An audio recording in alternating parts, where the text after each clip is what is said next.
Welcome to Night Train to Mondo Cine and the concluding episode of the series Carlos Villarías, The Spanish Dracula.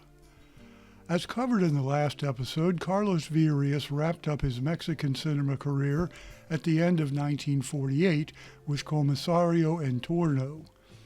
Early in 1949, he returned to his native Spain, apparently his first visit since the summer of 1921. His arrival was recorded by newsreel cameras, and he was interviewed for the May 1949 issue of Camera Film magazine. In Spanish media, Villarías was almost universally referred to as the Spanish Dracula, and his career in Hollywood was the major topic of discussion. His extensive work in Mexican cinema from 1935 to 1948 was almost completely ignored. The only Mexican films Villarías mentions in the Camera interview are those in the 1935 to 1937 period when he was given leading roles. His parts in the 1942 to 48 era, all supporting roles or even unbilled minor parts, aren't brought up.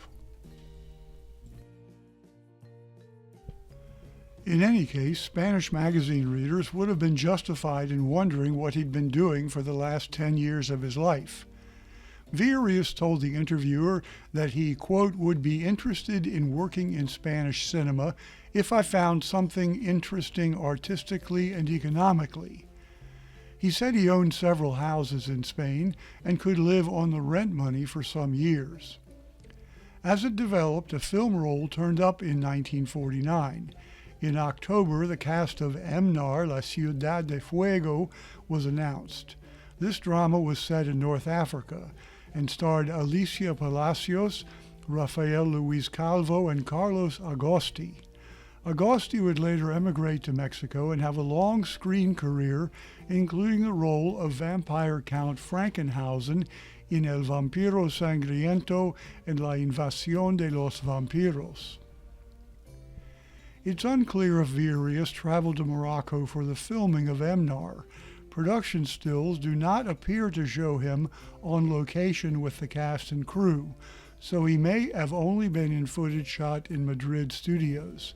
His role is undetermined, and so far it has proven impossible to see this picture.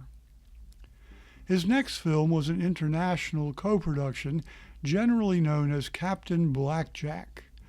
The cast included George Sanders, Agnes Moorehead, Herbert Marshall, Patricia Rock, and Marcel Dalio.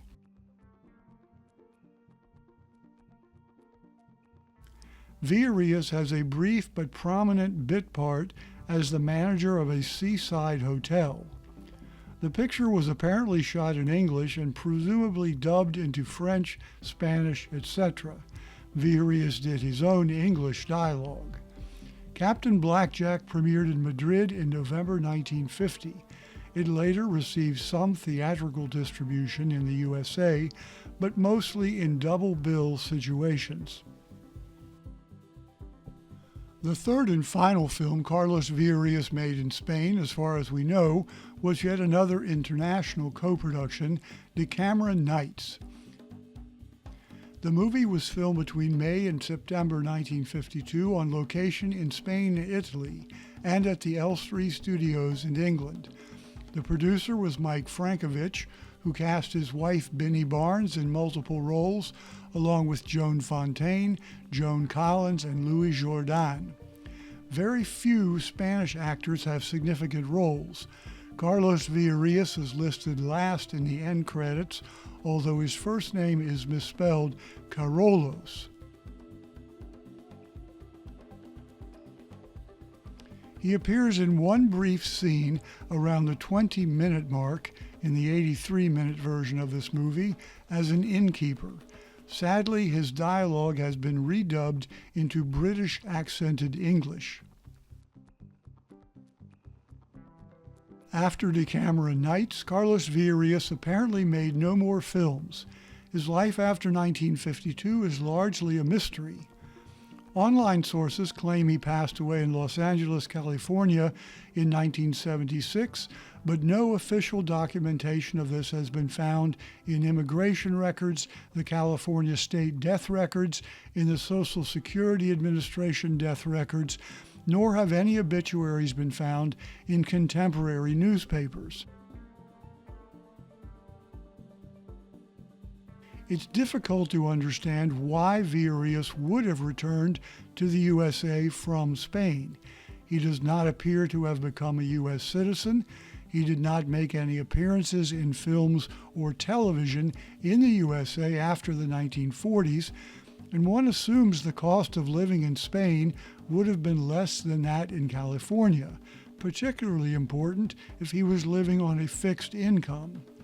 So where Villarías lived after 1952, what he did, and when and where he died is a topic for future research.